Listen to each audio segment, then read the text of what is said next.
Welcome to the Slop Temple. We pray this video helps. You start by inspecting the figure closely to identify broken pegs, loose joints, or snapped limbs, and you decide whether to glue or pin.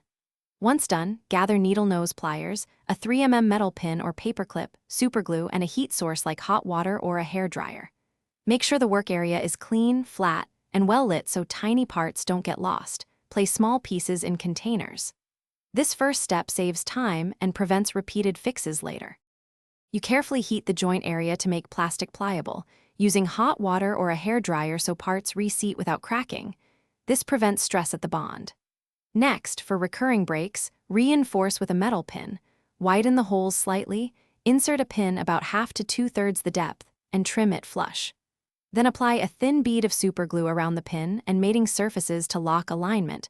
Hold steady until set. This combination restores strength and preserves. You finish by sanding any rough spots and doing paint touch-ups with thin acrylic layers to blend repairs.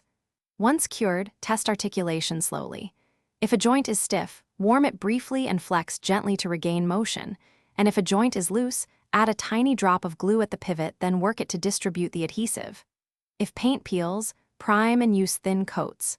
And if the same area keeps breaking, upgrade to a thicker pin for long-term durability.